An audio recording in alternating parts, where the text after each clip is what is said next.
So, welcome everybody to the PIER seminar. My name is Tom Kane. I'm faculty director of the Center for Education Policy Research. And in the PIER seminar, we say that we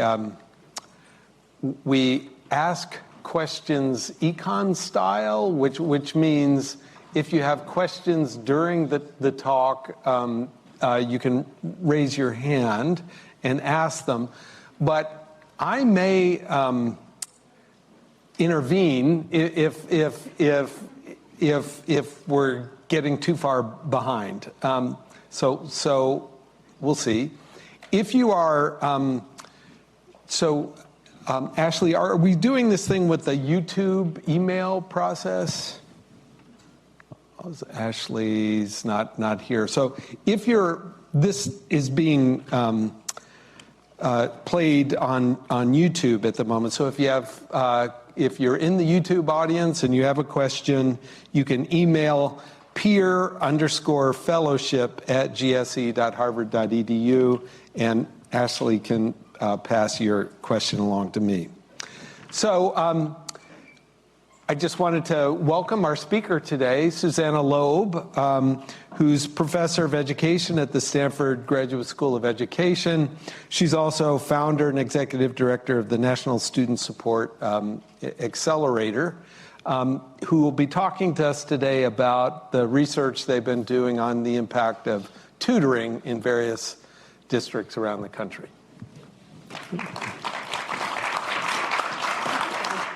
Okay, can you hear me? I think I'm on, I don't know which mic. Okay, good.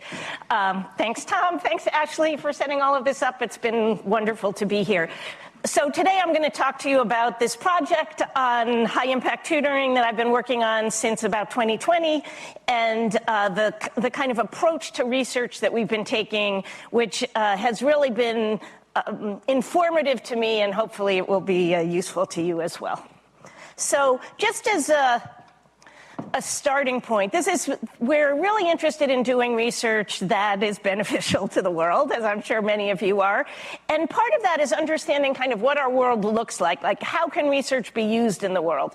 And one of the kind of interesting, unique things about the US education system is how many decision makers are involved in making decisions about education and what our schools look like in particular. So we've got some federal power, but not very much. As you know, the Constitution gives almost all of the power over education decision-making to the states. But then the states often relegate the power that they have over decision-making to over 12,000 districts that we have. And then many districts then relegate the power to over 100,000 schools. And then even on top of that, you've got a range of other stakeholders and decision makers who end up holding quite a bit of power, unions and parents, a whole bunch of advocacy groups.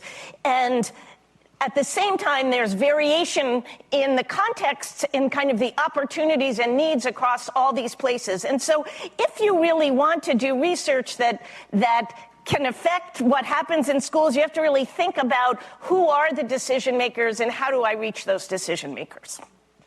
So this project in particular aims to provide research and research-backed materials. So materials aimed specifically at all of these different stakeholders in order to support, in this case, schools' response to the pandemic, and now to address kind of broader inequities and insufficiencies that we've had in schools.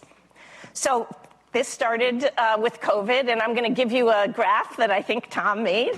And what this graph just shows is that between, I can't look up there because I can't see it, between 2019 and 2023, we had a drop in both math and reading achievement by grade. So the fourth graders' achievement dropped, and it dropped more in high poverty schools than in low poverty schools. And that was true in both reading and in math. So basically, that was the background. We were left in the position, as again, many of you were, with what do we do? as a result? What do we do? Because not only have so many students not had these opportunities to learn, but the things that they haven't learned actually vary quite a bit across students. And so some students missed one thing, other students missed other things, some students are disengaged in school. What kind of approach seems most promising? And so what we did was we basically went to the research literature to see what it said. And there was kind of a shockingly strong research base showing that intensive tutoring programs had large learning gains. And there were over 100 randomized controlled trials. It's actually really easy to do a randomized controlled trial of tutoring. So there's more evidence on tutoring than other things, but it's also really surprisingly positive. And this is both in high school and in early elementary school, both in math and in reading.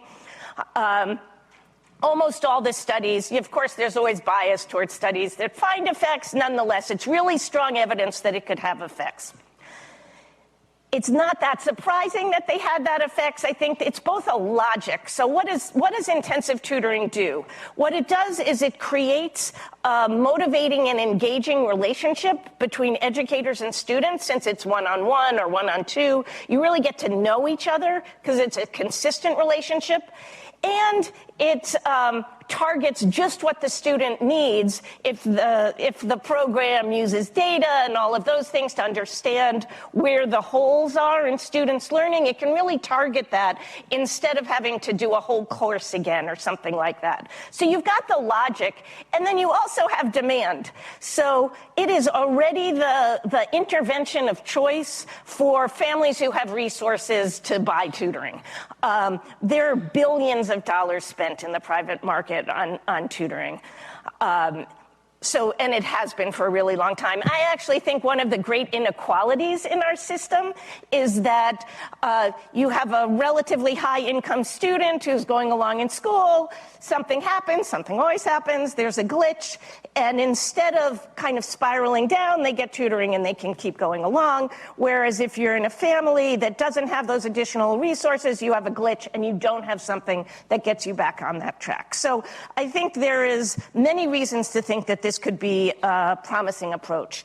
But we've kind of tried to expand tutoring access. Yeah. Can you talk a bit about the parental involvement in these interventions? Like, is it also the case that because tutoring is initiated by the parents, that introduces this additional element of monitoring? So many of the programs that have been assessed actually are not opt-in programs from parents. They're tutoring programs that happen during the school day, and they're school initiated, though of course parents can be a really positive force as well. But I actually think one of the reasons that not all tutoring has been effective, and particularly our ability to scale it hasn't been effective, is because we have tried to scale it more as an opt-in program. During the No Child Left Behind time, if you were in a school that failed to meet annual yearly progress for 2 years in a row, then parents were given money for tutoring. But the parents had to opt into tutoring. They'd have to get tutoring at the intensity that these programs were that have been shown to have an effect provide, and very little of that happened. So when they did that, less than a quarter of parents opted in, and those who opted in didn't opt in for very much. And so it really, on average, didn't have much of an effect, though Carolyn Heinrich has a nice paper that shows that in certain places where they put guardrails on it and had it as a more intensive program, it still looked like it may have had an effect there too. But one of the lessons is that this intensive tutoring isn't opt-in homework help. It's a very specific kind of tutoring that has these effects. So our question was, can we leverage research to help scale the promising practices, this tutoring, without losing quality? And that's what this whole National Student Support Accelerator thing is that I've been working on has been about, this kind of driving question. So what did we do to figure this out? We took a few steps. And the first is just to synthesize the research to identify what we know. And there's a really nice paper by Nick Aureopoulos and Kwan that helped us at JPAL, kind of went out and summarized a lot of this, and they have, the effect size of programs with different characteristics. But even with these 100+ RCTs, it was difficult to go directly from the research to the recommendations. For example, they show in that table that I just showed you that programs that use volunteer tutors tend not to have very strong effects. But that's really correlational. It's not like there's any test between having volunteers and not having volunteers. And programs with volunteers also tend to not have very strong materials and not use data and not be as intensive. So there are lots of things that differ. So we don't know some of those things. And they also, the data in those kinds of papers that try to see the effects in different programs, don't speak to some key issues like what is the role of curriculum. And the curriculum is really important because you need to actually be working on materials with students. Okay, so the second thing we did after trying to synthesize and find out what we know in the literature is to combine that with professional judgment to come up with essentially standards. What is it that we know is most effective in tutoring? And we did it across all these different elements of tutoring. This one shows you the tutor, but we did it for data use and instruction and learning integration, safety, coherence, equity, and all of this kind of stuff. And the reason that we did that, and if you look at how we did this, we not only identified what we could take away, but also how strong the evidence base was for each of these things, so that we had a sense both of what we knew and what we didn't know and what we needed to know more of. What was nice about doing those standards is that then we could say, okay, this is our best bet right now, and then let's make a whole bunch of stakeholder-specific tools. So a one-pager for state policymakers about if you're putting guidance on what kind of tutoring to use, this is the best thing we know about guidance. If you're a district, here is a 300-page thing, and you can see all of this on our website, but it tells you, here it's useful to do a landscape analysis for where you can get your tutors, and this is the kinds of skills that it looks like tutors should use. Here's a sample letter home to parents, here's a recruitment letter, things like that. So we spent a lot of time doing these tools from here. But then we needed more evidence, and I'm slowly getting to what I'm actually going to talk about today. Basically, they're just like I was saying, there are features like volunteers that we don't really know whether those are important or not, and so we want to test those. There are also many new promising approaches. Basically all of that evidence is with non-virtual programs, with in-person programs. But since the pandemic, there have been a lot of programs where the student has been in school, but the tutor is actually virtual and comes in through laptops, essentially, or tablets in schools. So we want to test the different sources of tutors and things like that. So program features, new program types, and then, really importantly, as districts work to scale tutoring, they'll run into common barriers, like scheduling, and where they're going to recruit their tutors from, where they're going to have space for their tutors, things like that. And we wanted to do kind of implementation research to figure out what the enabling conditions were for both choosing and implementing tutoring. So that led us essentially to our research agenda, which are tests of key features, tests of program effects, just like I was talking about, and those are usually randomized control trials. And then this understanding scaling. These are more interviews, observations, things like that, looking at documents to understand what the facilitators and barriers are so that we can continue to improve the tools that we made for the folks who are actually doing the work of tutoring and of creating those tutoring programs. And then finally, the fourth part is that once you are doing those three things, you end up with lots of really interesting data, and that gives us opportunities to understand other things. And in particular, since a number of the tutoring programs that we were looking at were virtual, we ended up with, I think, some of the first videos of every interaction between a student and educator in order, and we're not very far on this, and it will allow us, I think, to be able to really see how relationships develop, how engagement changes with what tutors do. And so there's this last opportunistic learning that actually is going to be kind of important for this overall approach as well. And so what I wanted to do in the time that I have is give you quick examples of each of the 4 of those. But so then we start to do this, and we are trying to create information that can be used pretty much immediately. And so you have to think as, what approach should we take to doing this? And there's one approach, which is a good approach, where you carefully set up a study, you design, you recruit the people who are going to do it or do the actual tutoring, you raise funds, you pilot it, you adjust, you pre-register, you do all those kinds of things. It's like clean and focused and slow. And there are lots of reasons that we want to do this for building our knowledge, but it's not very good for the kinds of goals that we had about quick implementation. So the second option is to raise general use funds and leverage changes in practice. So see what's actually happening in places, see if they're willing to work with us, encourage random assignment where possible, utilize data collection processes that are already in place, supplement those where possible, follow the implementation, all of those things in a kind of a messy, broad, faster way. And you still want to take all that we've learned about what makes good research and apply it, but you're willing to give up a couple of them falling apart in order to get research at a much quicker pace. And that's what we're going to do in this approach. In order to do that, you need this foundation of partnerships.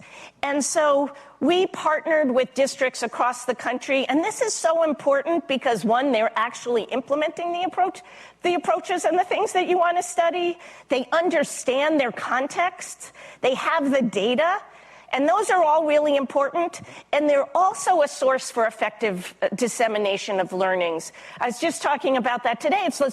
There's sometimes, if I'm a decision maker, I can see all this evidence, but it's really hard to sort out. Whereas if I know somebody who's really good at my job in another context, and they show that it works, I can really trust that. So they become really good sources of dissemination as well.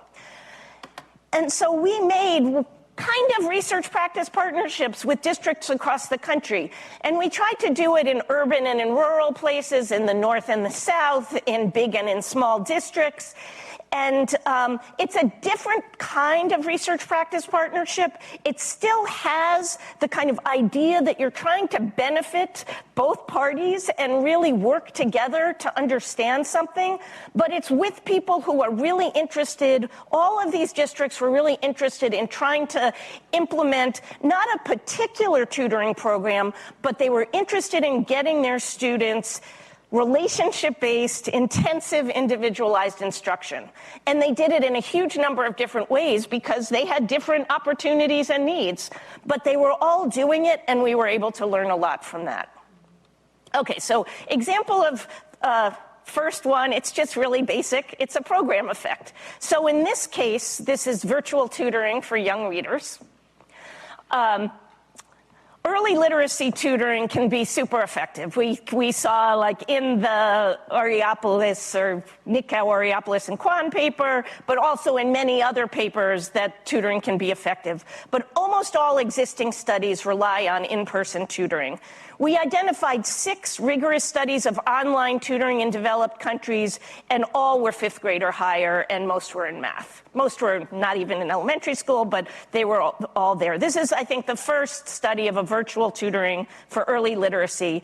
And you may not think, oh, well, we've done, Michela Carlana, who's here, has done a great study of virtual tutoring in Italy, but in middle schoolers. And but potentially you could have different effects for young children.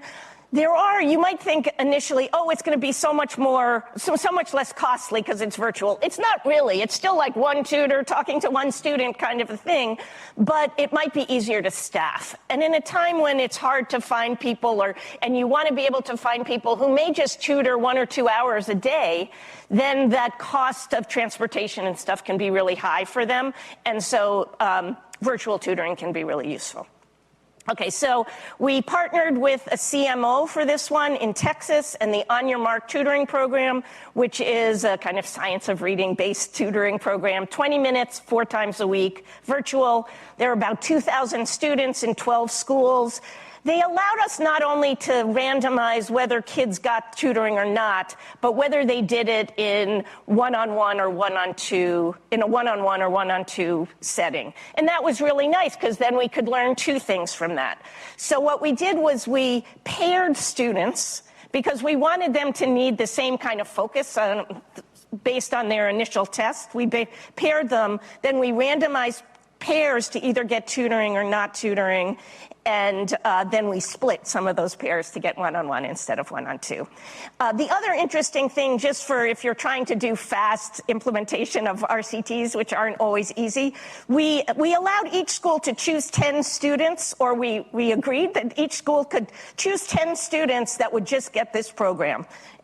And they wouldn't be in the randomization. That way, if there's some students they really felt need it, they could get it. But there were enough students that they felt, oh, well, I'm not quite sure.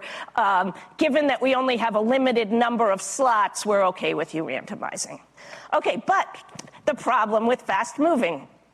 So in this randomization were students with IEPs and who had EL status, and they ended up receiving alternative services, most of them, so they got pulled from tutoring. It doesn't mean that tutoring doesn't work on them, it just means that they didn't get it. So I'm going to show you the results both with and without the students with IEPs and students classified as English learners, but don't take that as the different of effect, meaning that it's different on those 2 groups. It was just that one of the groups didn't get tutoring. So I'm going to show the results for both. Yeah? Were the tutors people who lived in the area and they were just, it was easier, as you said, for them to... No, the tutors, I mean, they were all U.S. Many of them had been teachers, but not all of them. But they did not live in this area. This is near Dallas. They didn't live in Dallas necessarily. Do they have to be approved in some way or screened in some way by the district? That's a good question. They probably did, but not as much as if they had actually gone in.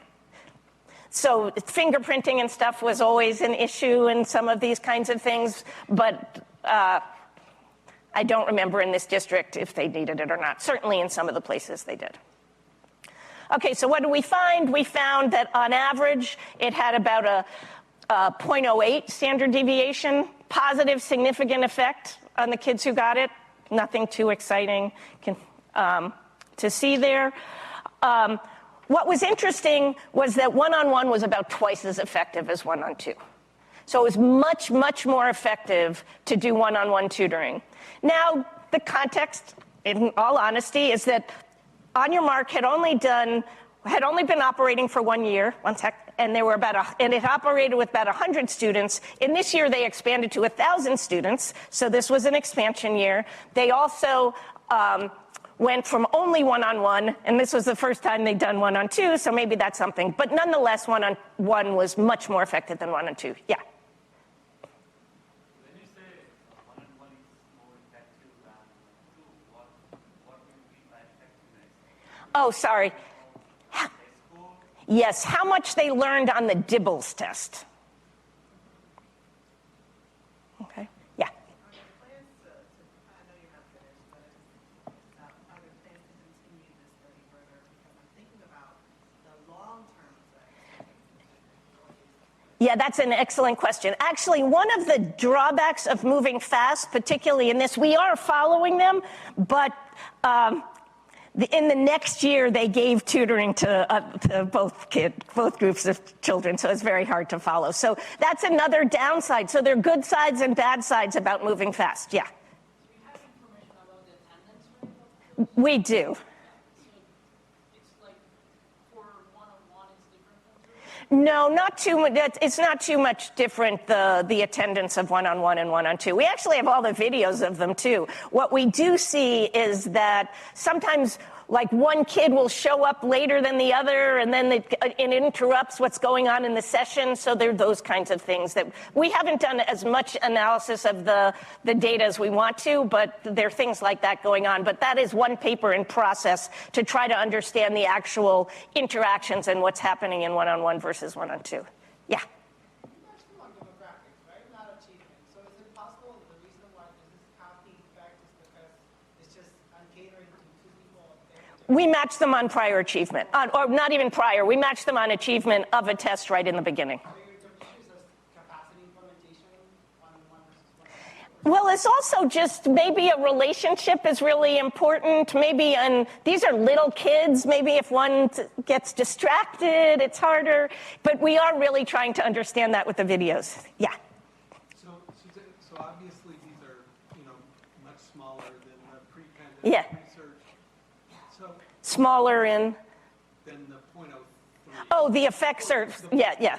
Here, I'll move to that because this is the treatment on the treated. But what about the dosage? Like what were the number of tutoring sessions kids attended? Yeah, they actually got a fair amount of tutoring on here. So, yes, I think our conclusion is that it is effective, and we get evidence that it's effective, but that it's not as effective necessarily as we've seen in prior studies, which tend to go from about 0.25 to 0.4 for this kind of a thing on dibbles. It could be that this is new again, and it wasn't as an established program, and so maybe they'll get better at what they're doing. It shows that it can be decently effective.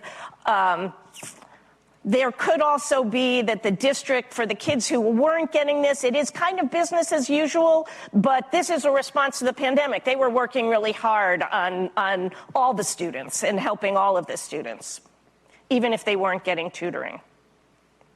Okay. So, just so I can go on to the other ones too, but feel free to keep asking questions. I think from this approach with program effects, we were able to see some things, like virtual programs can be effective. We also found that opt-in programs, we studied an opt-in program in a district, have really, really low take-up. And that's even if they're effective. So we did something that nudged them to nudge part of the student body to take up this program. And it increased the take-up a lot, but really getting it only from about 10% to 15%. So even with the nudge, with that bit, you could see that it could be effective. But even with that nudge, you're getting a very low take-up. We did find that this short burst tutoring, so instead of virtual, another kind of cost-saving option is essentially to put a new paraprofessional into a classroom and have them work with students pretty much every day, but only for 5 or 10 minutes, still with a tablet that tells the tutor exactly what to do. That turned out to be a really effective approach. Currently, we're in the field with a bunch of other studies that hopefully will be out soon. So basically, you get some useful insights from this. I assume that a lot of the tutoring is in literacy, some in math, but okay. And in literacy, tutoring tends to be reading. Were there any programs that were tutoring in writing, teaching kids to write? Yeah, I have none of the ones that we've studied have been writing. It has all been reading and math. Now, there are writing ones actually out there, but I just haven't studied them. But my experience has been that in tutoring with writing, we get results that are spectacular compared to what we were getting with tutoring. Yeah, no, that's really interesting, and it could be because there isn't as much writing going on in the classes, and so you've got this comparison. So it's much easier to make progress on things that aren't happening. Yeah. It's a product when the kid walks away with the letter he wrote to his grandmother. 20 years later, they still have that. Yeah. No, that's lovely. That's lovely. Actually, one of the nice things in working on this is all the stories that you hear from tutors and students about what goes on and how important those relationships were. So anyway, we got these things, and generally, I think these tests of program effects are great. It's really not that hard. It's super easy to get. This is program effects. This is hard. Sorry, I was already in the next one. These can be hard to do because the comparison group, particularly during the pandemic, wasn't necessarily business as usual. We did one, and they didn't do tutoring with the business as usual, but basically they had teachers working with students in small groups. So, it's what your comparison is important. It's difficult to study long-term effects is one of those. There are implementation glitches, difficult to get at the DUAs and our MOUs in time. Nonetheless, you can do this. So it is possible, and I think the findings have been really useful here. So the second one is program features, and this is much easier to do because it's not that hard to just like the one-on-one and one-on-two, if you're already doing it, it's not that hard to randomize things like that.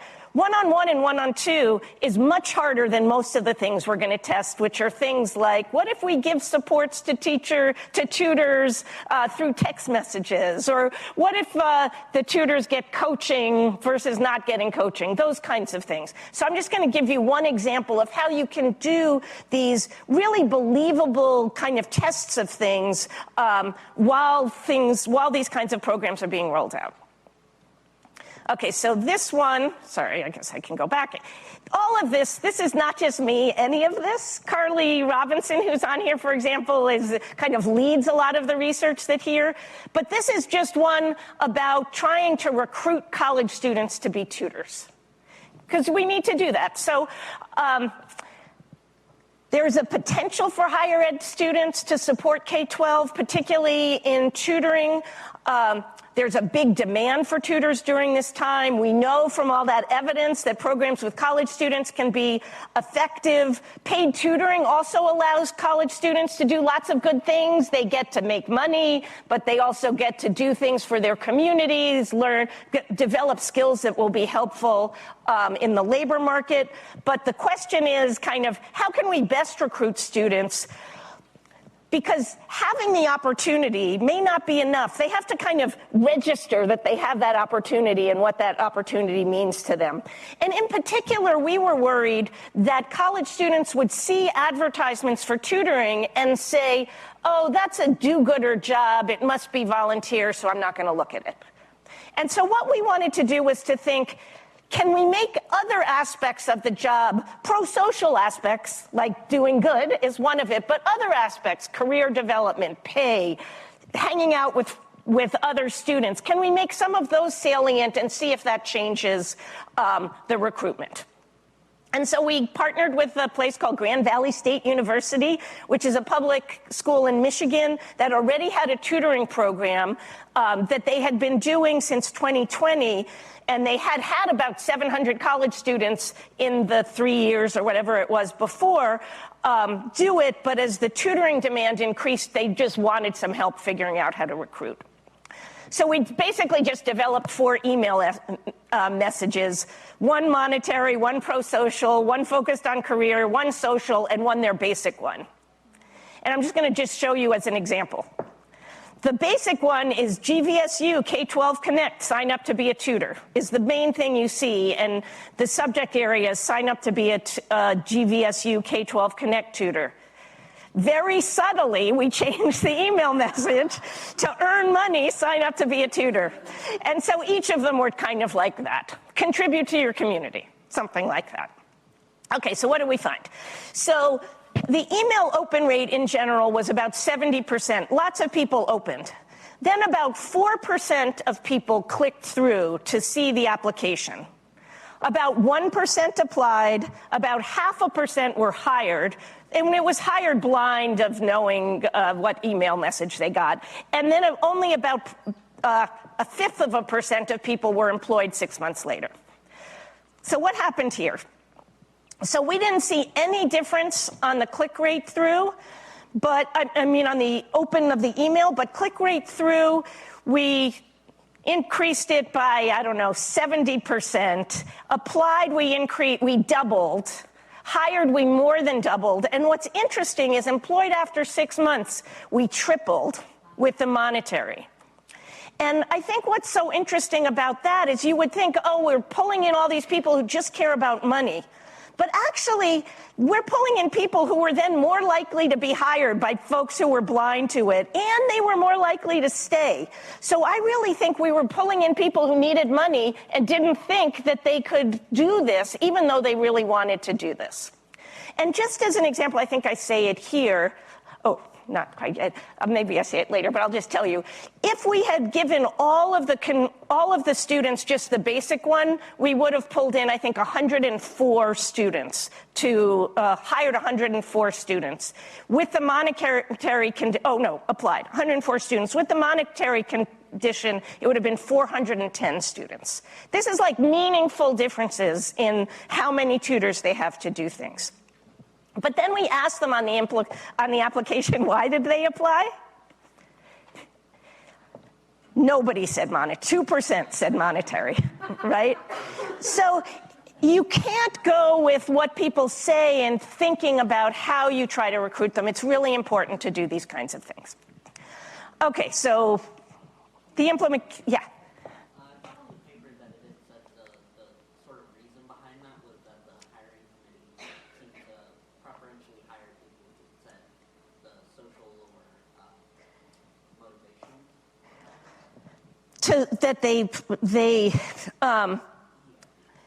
Well, this is, they asked students why they applied. This is not for students who became tutors. These are just for students who applied to be tutors. Yeah. Susanna, do you have any visibility to whether they were more or less successful or effective as tutors? We don't. The only thing we have is whether they stayed. Okay, so that is our closest thing, assuming, like in teaching, that you're less likely to stay over than the first part if you're less effective. So in that way, we think they're at least as effective because they stay longer. Yeah?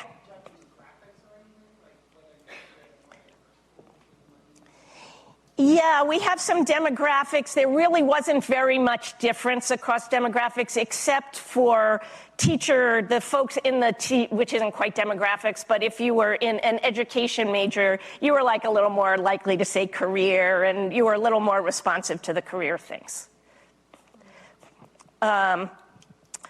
Okay, so these tests of program effects, they really can work well. Programs actually, again, are really somewhat willing to do this, certainly willing to randomize tutors to students because they really don't know that much before, so you can get a lot. Just from learning there, if they allow you to randomize students to teachers, because then you can test some things, like one of the things we tested was a basic match on gender, and we found for tutoring in algebra in high school, having a female tutor was beneficial for girls, both in terms of their grades and in their interest in STEM. So just little things like that without so much work. We've tested certified teachers versus non within the same program. It's a very scripted program, but we didn't find any differences, just things like that. There's some issues. Moving quickly leads to glitches. We were offering professional development in one district, and they just sent the email to everyone instead of just to the treatment group. So we've got some things like that, but basically we were able to learn things without too much work. It's not nearly as hard as the first thing as doing programs. Okay, the third type, which is the implementation studies. This I'm going to go through super quickly. Because it would take me forever. This is what we spent most of our money and time on, but it's hard to get into all the details, and I really wanted to be able to show the kind of full range of this project. So this is a study of the scaling of high-impact tutoring in a few districts around the country. And basically what we came up with is, and I just, instead of giving it as a paper, just showed you what's so great about implementation studies is that they give you the findings that are immediately applicable to other places that are trying to do these things. So this is just a study that was aimed at figuring out what the challenges were, what some of the strategies were, and some ways of moving forward on them. Making space for tutoring, I would put that probably the fourth of these, but it turned out to be important, particularly in this place. So tutoring was happening in one of the districts we were at, in the hallways, in closets, all over the place. So that was tricky. Data and tracking is both important and hard, and it's because you need to know how the kids are doing, how the tutors are doing, all of those kinds of things, whether they're showing up, but making sure those data tracking is in place. Those two things, space and data, are important, but the key things are really how to embed it into the school day, particularly in middle and high school when you have to deal with master schedules. And I think that's the most hard part of all of this. And then figuring out tutor pipelines. And there are great opportunities for tutor pipelines. One thing I didn't mention is that Biden, for example, came out with guidance that work study, at least 15% should essentially go to college students tutoring. So there are these kind of big sources of tutors out there, but it's important to figure out what's available in your area. So implementation is a big part of effectiveness. It's essential for decision makers, what problems they're likely to run into. You can collect it as the sole goal, but you can also collect it just as part of these other studies that we were doing. And that turned out to be really useful because it's just so much work and you're in there anyway, so you might as well collect this information because it's just really important. It's super expensive and time consuming. The key insights for us have been these enabling conditions that I just went over, and also, surprisingly, something about contracting. I was really skeptical about outcome-based contracting, which is basically you create a contract so that more than half of districts are putting in their own tutoring programs, but a bunch of districts are contracting with providers, and contracting is tricky. And the Southern Education Foundation decided to give supports to districts and providers to come up with contracts that were outcome-based, so that if the provider got a certain amount per student, and if that student then reached a certain achievement level, they got more. Okay? And I thought, that wouldn't matter at all. But it ended up mattering a lot, and for a really odd reason, which is that it kind of forced the providers and the districts to decide what their goals were and to track them with data. And it also, so then you've got that data going on, and it also made the districts responsible for attendance. And in order, if the student didn't make the gains, but that was because they didn't attend, the district still had to pay the providers. And that really changed kind of the dynamic and what was going on. So that was another implementation. So the last thing that I want to talk about is these opportunistic studies. And I just left this, even though it's not really central to what we're doing, I just wanted to show, particularly for researchers here, that you can do this in a way that's aligned with like academic knowledge as well as knowledge for the field. Plus, the data is just incredible from these tutoring providers. So, have you given me my time? Oh, I'm so good yet.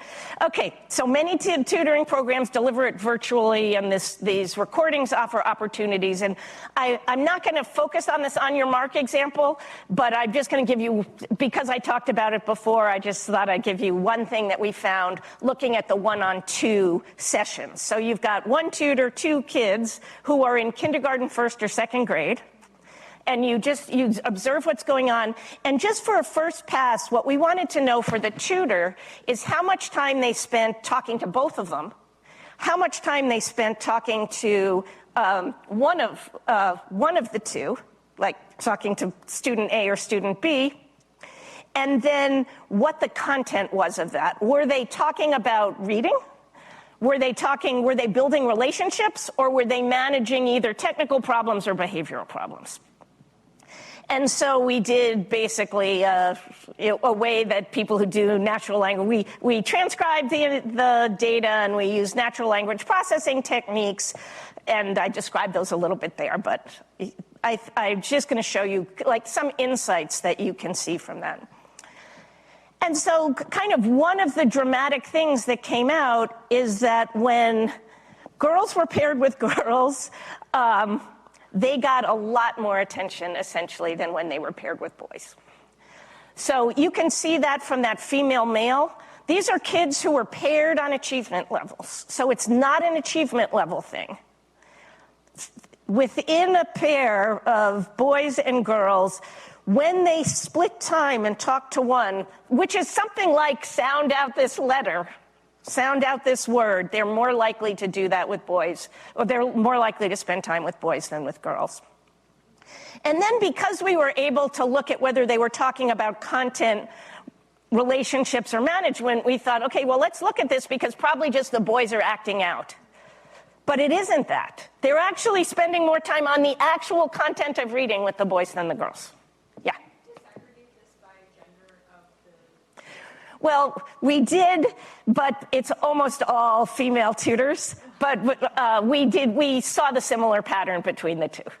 Yeah. This is a combination of kindergarten, first, and second. So these are really young kids. Okay, so then I'll do the last one, which I really, yeah, sorry.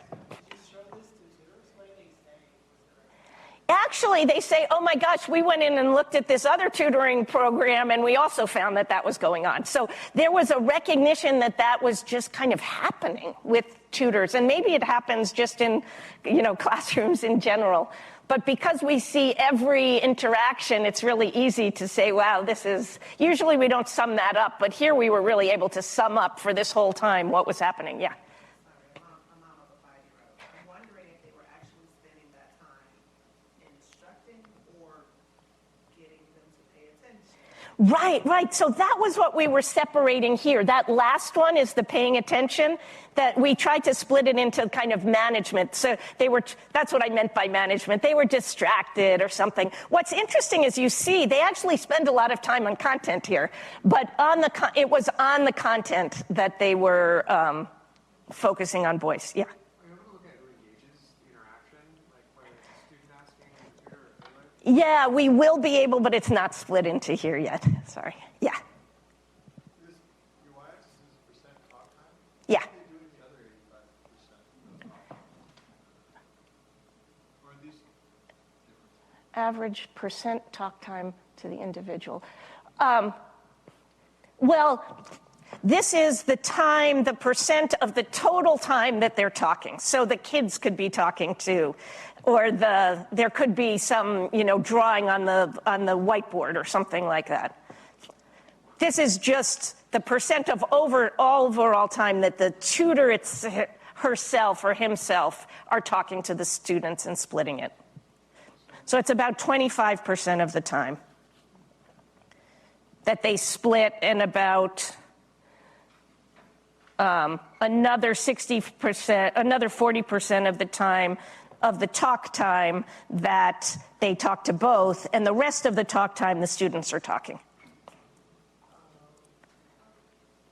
Does that make sense? Yeah.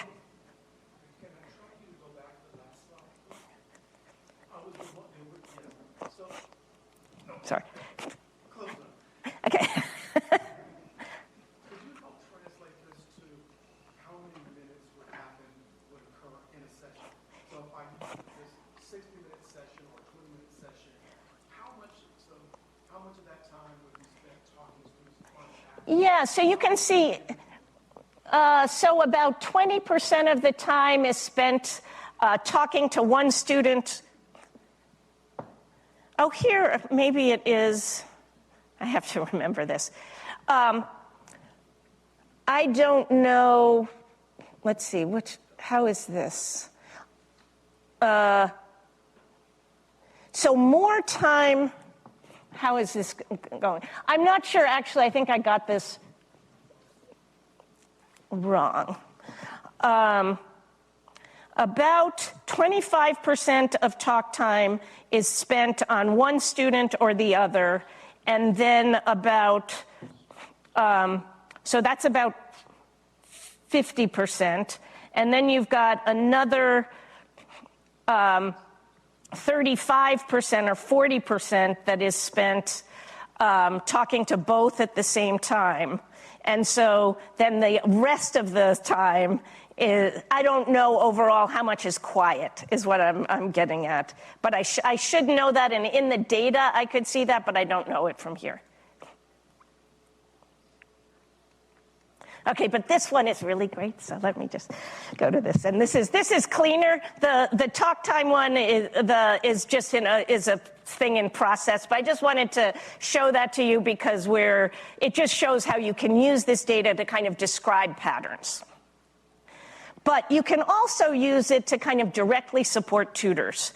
And at the time, it would have taken too long to go from video to transcription to supporting tutors, but we did have one tutoring program that was done by text, by typing.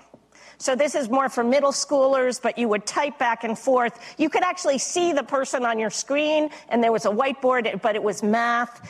And what we wanted to do was to use essentially ChatGPT to give feedback to tutors of how they could respond to students' mathematical mistakes. Because we got this data coming in, we could put it going out. And we did a study, perfect. Well, not quite, but close enough.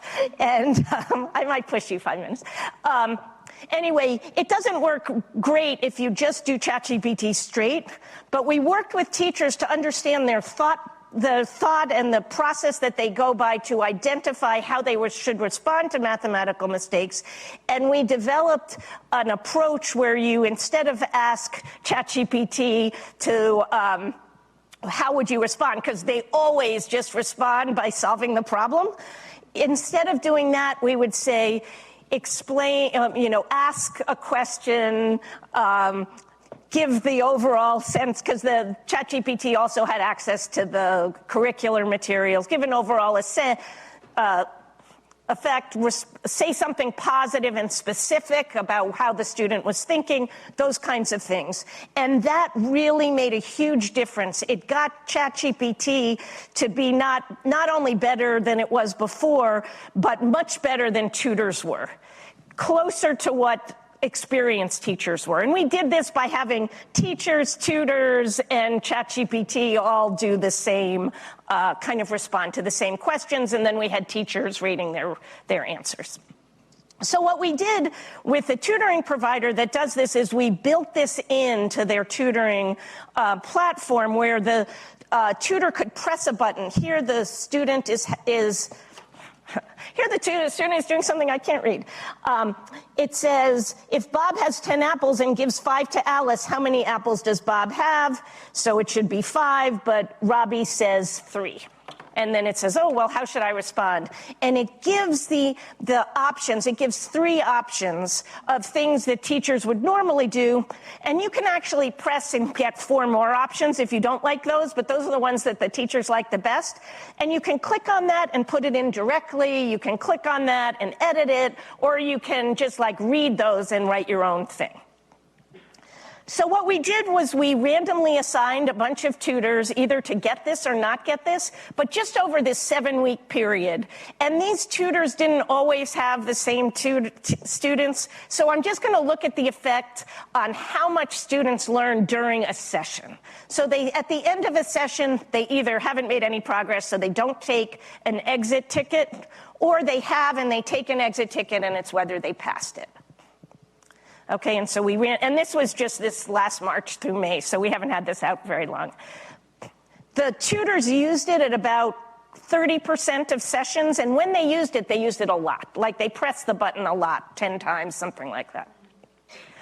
So what did we find? We found that overall, on a base of 62% of students passing an exit ticket during one of these sessions, this was in a district in the Dallas area in Texas. 4%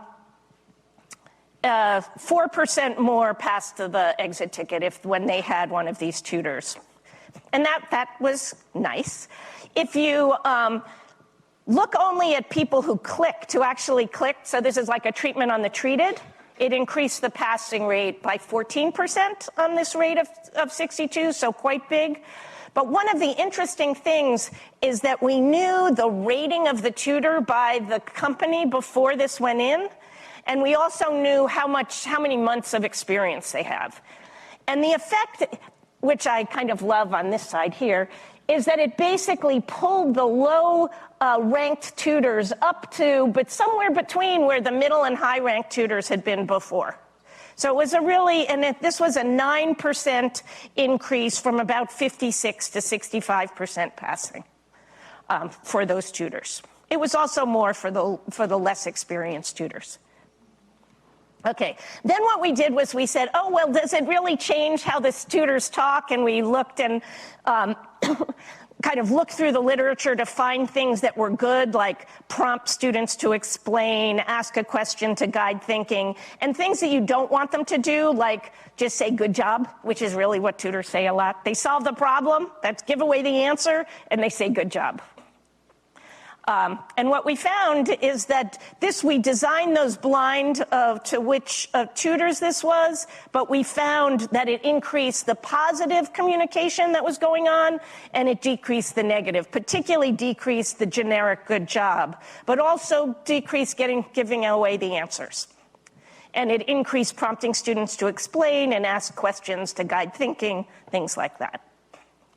Okay, so the implications is it demonstrates the potential to scale expertise using generative AI. I think we have a lot of places where we're trying to get a broad range of people to do things, and they can use some supports in doing it. They bring some great skills with them, an ability in this case to engage with students, but they could use help on some of the other aspects of it, and we may be able to give that at kind of scale.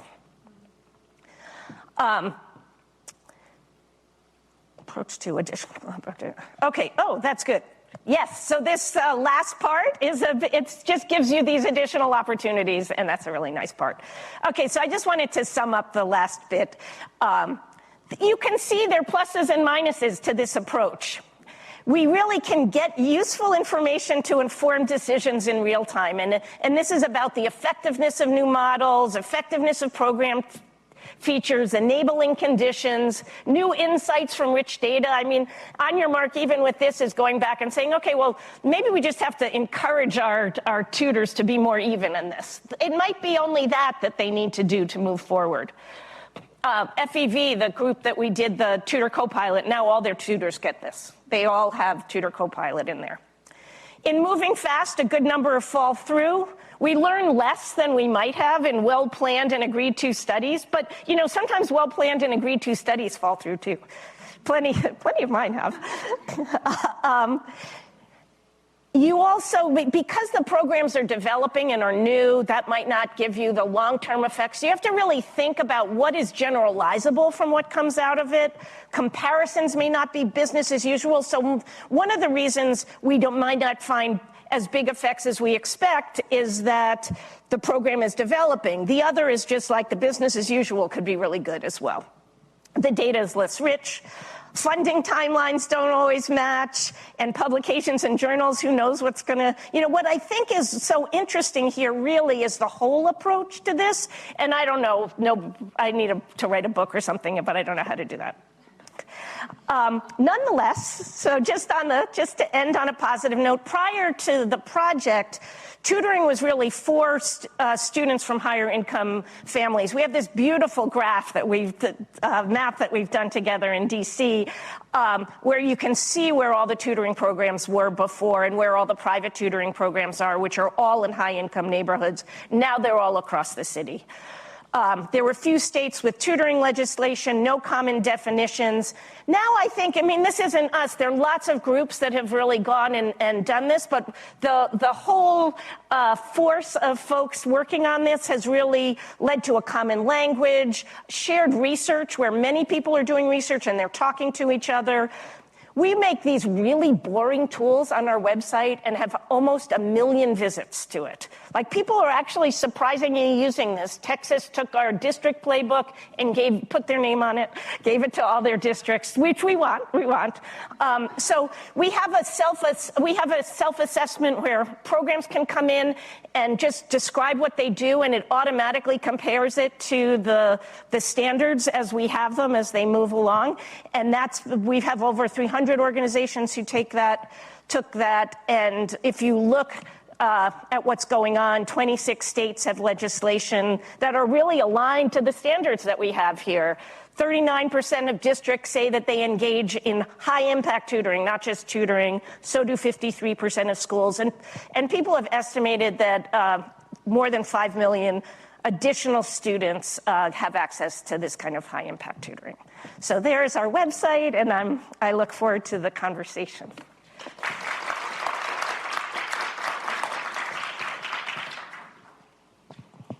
Oh, I'm supposed to.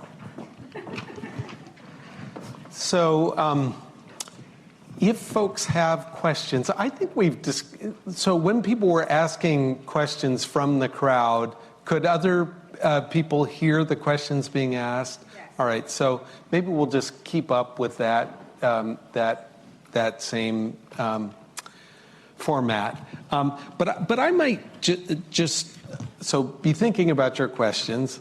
But Susanna, one question I was going to ask is, okay, so now that the federal pandemic relief money is gone,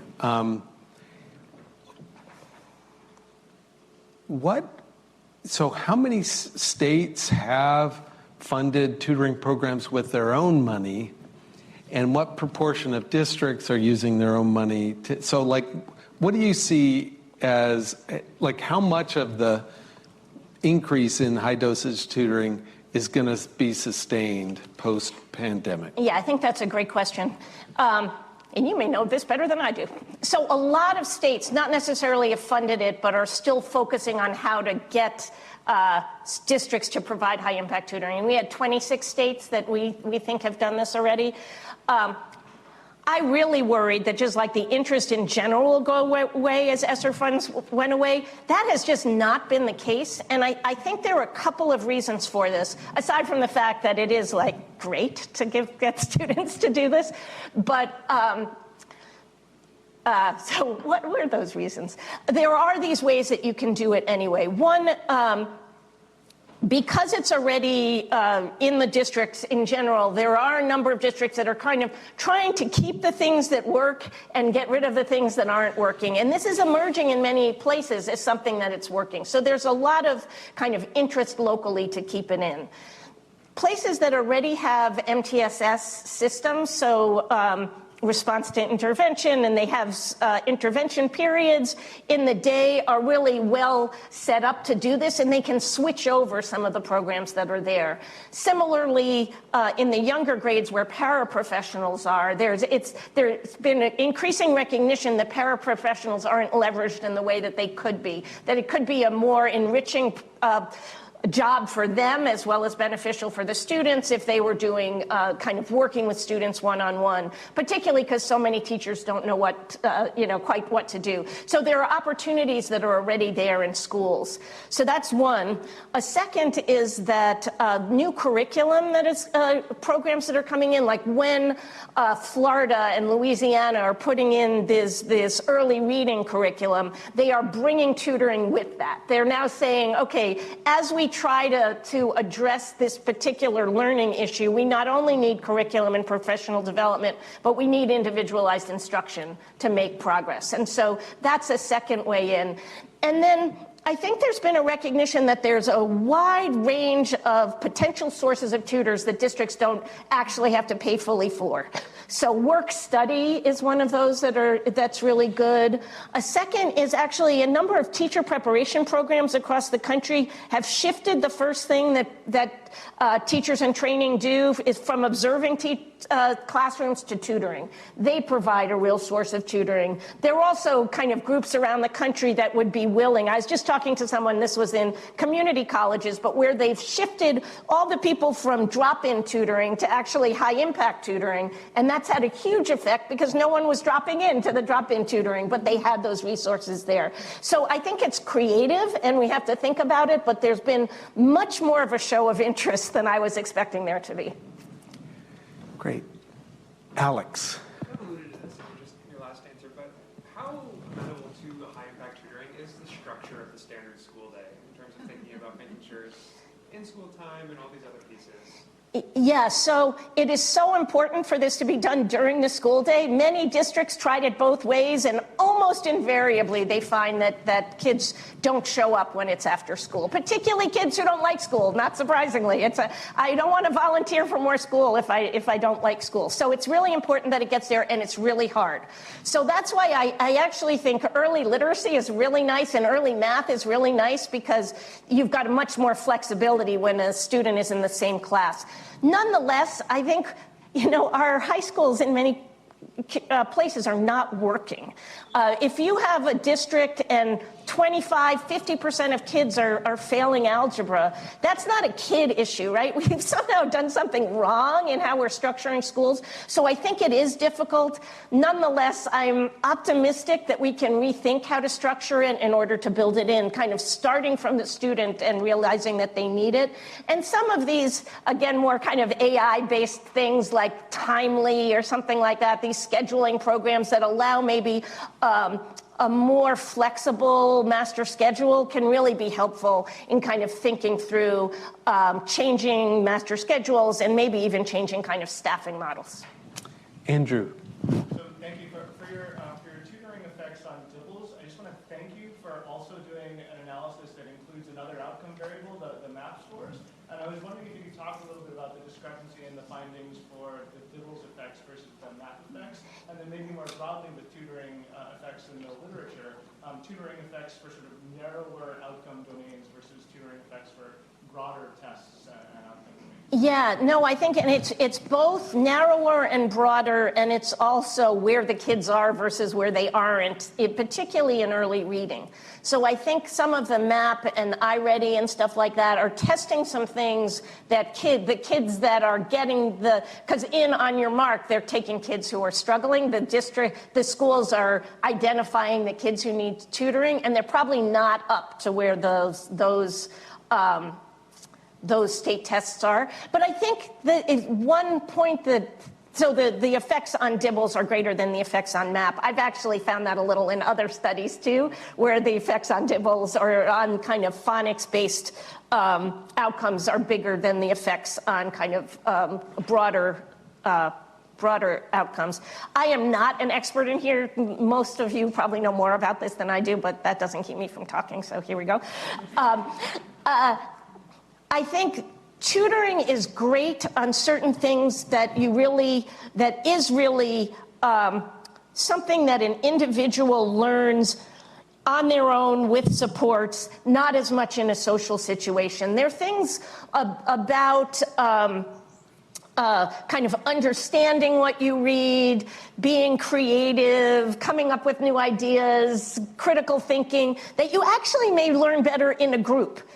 Tutoring is not the answer to every kind of learning. It is just such the answer for some specific kinds of learning that if we could balance it better, you could get more of that specific type of learning. But I agree that it is not necessarily broad in what it's telling you about. And even if you're thinking about students learning algebra, maybe they've missed kind of decimal points or divisions of fractions or something like that earlier on. When you do tutoring, you get that, so then you can move in algebra, but it's not necessarily going to be picked up on a test of kind of broad algebra, where particularly if you're behind in that already. Tekka. Thank you for your talk. So one of the most interesting bits about the last paper was that you had the actual chat messages for everybody. I was wondering, was there any differences in how low-performing tutors were engaging with the chat GPT as opposed to like middle or high-performing? Yes, so I should know that, and we do have that data, but again, all of this kind of, the problem with having huge quantities of data is that I don't really know. I'm not, my first kind of no evidence look at this is that new tutors are more likely to use it. I don't think so much the look, because we also found stronger effects for tutors with less experience. They are more likely to use it, I think, than tutors with more experience. I don't think there's as clear a distinction, but we have to look at that in detail. Not as clear a distinction by their rating. Yes, yes. So my question is not about the findings of the research, but what it took to set up this initiative and the reflections that you have. I'd be really curious, what did the team look like that was managing sort of all this work, the relationship with the districts, et cetera, and how did you sort of balance faculty engagement versus maybe other kinds of research assistants and other supports? Like, what did this look like? Yeah, that's really interesting. So when we had this idea, I had this idea of creating this organization for it, we needed, actually one of the potential funders said, would you write a business plan for it? And I was like, oh, yes, I'll write a business plan. And then I was sitting next to somebody at a meeting in Rhode Island. I was on this group for the kind of state education, to think about education in the state. And I turned to the person next to me who I knew had been at McKinsey, and I said, what's a business plan? And can you help me write it? And she did. So we've been working together on it ever since, actually, Kathy Bentheim. And so it really took somebody who could think about an organization better than I could. And we have a team that is focused on kind of tools and engagement. So they think they have lots of experience in schools, they're teachers, they're school leaders, things like that, that help develop the tools, help work with the programs that we're now badging with these based on that. We have someone named Nancy Waymack who works on partnerships. So she's really the one that makes sure we understand what's going on in the different places and whom we should be talking with and things like that. We actually have someone else who really makes sure the DUAs and MOUs go through. And then we have this research team that's actually started out as postdocs with me. And so they're now, Carly Robinson, who leads it, is amazing. Former PIER fellow. Former PIER fellow. And then other amazing ones have come in, postdocs. Anybody want a postdoc? We have postdoc openings.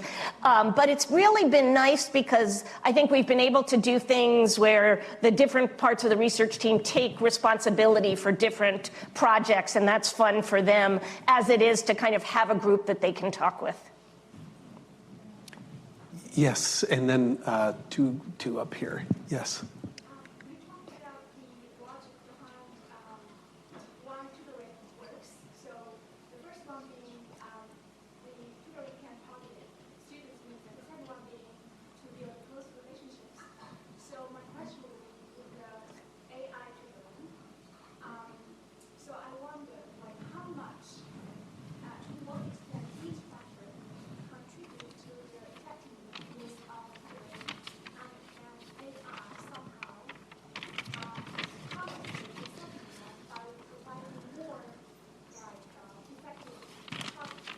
Yeah.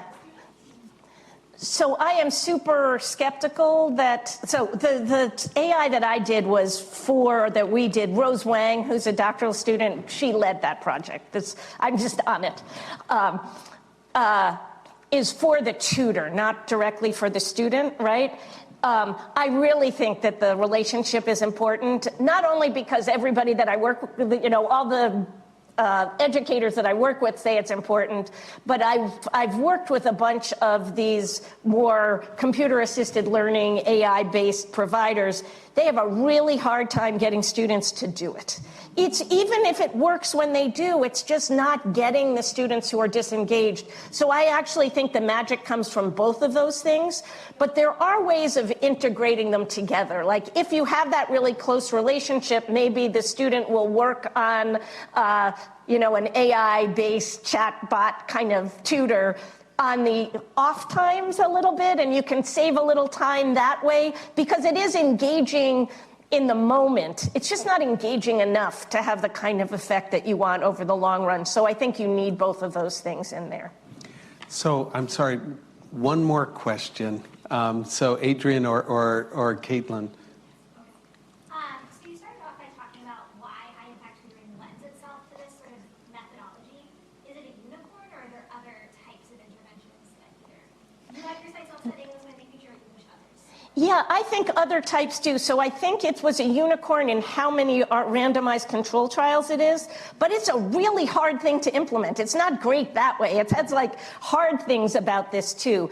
We are currently trying to replicate this model of a research agenda that continually updates and provides these tools and things, but for generative AI, new generative AI in schools. And that's largely because the districts that we've been working with have said, we are really interested in tutoring, but we don't know what to do about this. How can we both leverage it for our goals and deal with it and without it hurting the students?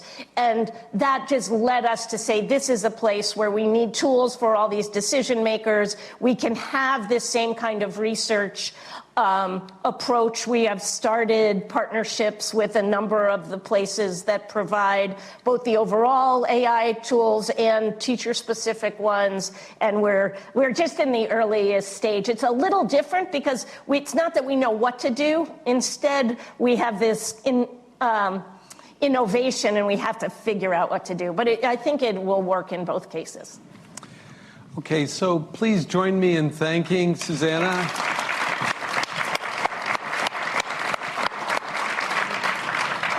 And just to say, believe it or not, this is the last PIER seminar of the semester. The next PIER seminar is February 4th with Zach Bleemer, is going to be talking about higher education related issues. So thanks, Susanna, and thanks everybody for coming out.